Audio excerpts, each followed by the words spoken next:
नमस्कार, मी वीनास kitchen cooking with लवमध्ये आपल्या सर्वांचं मनापासून स्वागत आहे। तर आज मी बनवणार आहे मस्त अशी खुसखुशीत शेजवान चकली। उन्हाळा असल्यामुळे बऱ्याच लोकांना सायंकाळच्या वेळेस भूक लागते।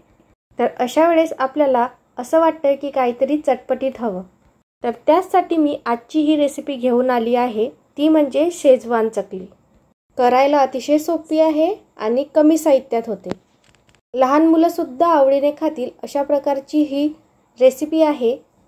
तर आता ही शेजवान चकली कशी करायची ते बघण्याकरता आपण रेसिपीला सुरुवात करूया। त्यासाठी आपण सर्वात प्रथम एका कढईमध्ये पाणी घालायचं आहे।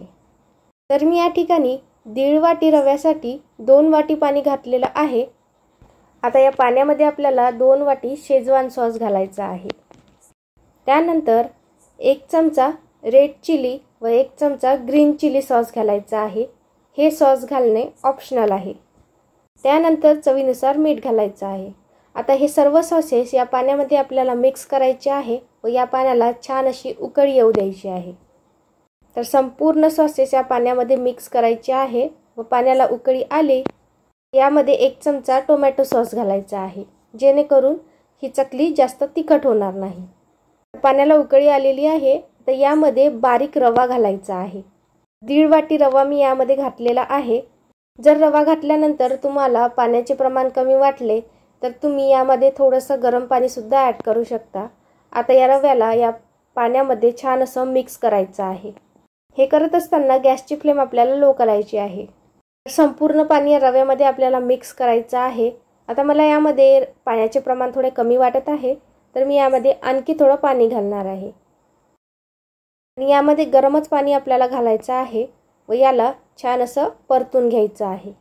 संपूर्ण रव्यामध्ये पाणी मिक्स होईल अशा प्रकारे आपण हे मिक्स करणार आहोत। आता हे मिक्स झालेलं आहे। आता यावर झाकण ठेवून एक 2 ते 3 मिनिटं आपण रेस्ट करायला ठेवूया। 1-2 मिनिटानंतर रवा छान असा शिजलेला आहे। त्याला थोडंसं आपण मिक्स करून घेऊया, जेणेकरून संपूर्ण रव्याचा छान असा गोळा होईल। आता गॅस बंद करून हे आपल्याला हलकंसं कोमट होऊ द्यायचं आहे। आता हे हलकंसं कोमट झालेलं आहे। आता यामध्ये आपण 1.5 वाटी तांदळाचं पीठ घालून घेऊया। तर आपण जेवढा रवा घेतलेला आहे तेवढंच आपल्याला तांदळाचं पीठ घालायचं आहे व याला या रव्यामध्ये आपल्याला छान असं मिक्स करायचं आहे। जर मिक्स करताना तुम्हाला पाण्याचं प्रमाण कमी वाटलं तर हलकंसं तुम्ही पाण्याचा हात घेऊन हे थोडंसं मळू शकता, परंतु आपल्याला जास्त पाणी यामध्ये घालायचं नाही। तर मला यामध्ये थोडंसं पाण्याचे प्रमाण कमी वाटले तर मी यामध्ये थोडंसं पाणी घातलेलं आहे व याला छान असं मळून घेणार आहे।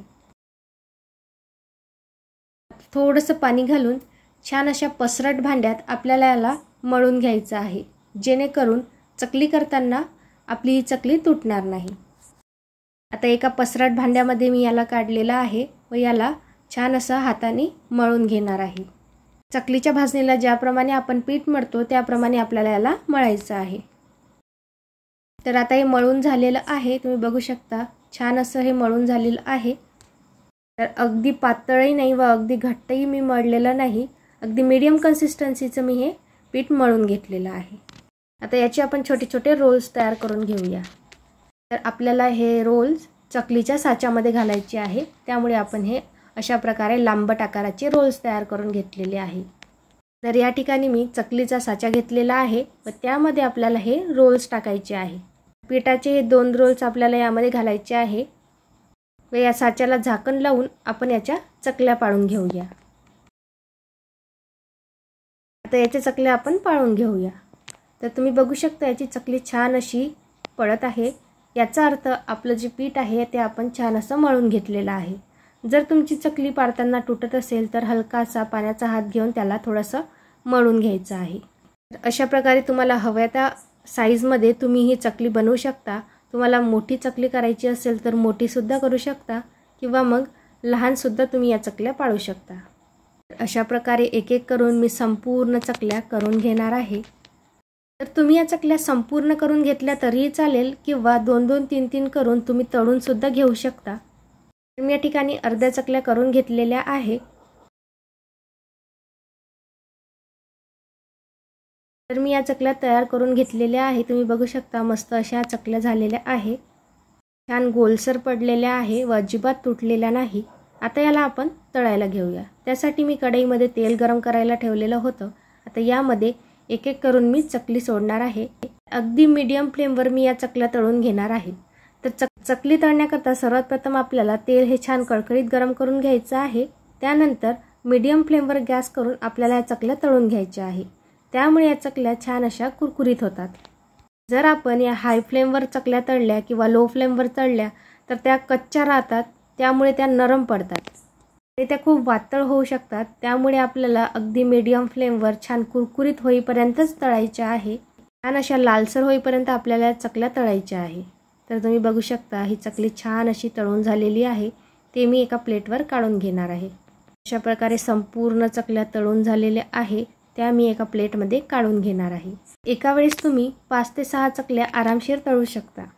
त्यापेक्षा जास्त घातल्या तर त्या छान अशा तळल्या जाणार नाही। तर मस्त अशा कुरकुरीत व खुसखुशीत शेजवान चकल्या तयार आहे। तुम्ही सुद्धा ही शेजवान चकली नक्की ट्राय करून बघा। तुम्हाला माझी ही रेसिपी कशी वाटली मला कमेंटमध्ये नक्की कळवा। तुम्हाला माझा हा व्हिडिओ आवडलास तर माझ्या व्हिडिओला लाईक करा व तुमच्या नातेवाईकांना व मित्रमंडळींना शेअर करा व माझ्या अशाच नवनवीन व सोपी रेसिपी पाहण्याकरता माझ्या चॅनलला सबस्क्राईब करा। त्यानंतर त्याच्या बाजूच्या बेल आयकॉनवर क्लिक करा, त्यामुळे तुम्हाला माझ्या चॅनलचे नोटिफिकेशन येतील। माझ्या चॅनलवरील रेसिपी तुम्हाला पाहायला मिळतील। तर भेटूया अशीच पुढची एक इंटरेस्टिंग रेसिपी घेऊन। तोपर्यंत मस्त राहा, खात राहा। धन्यवाद।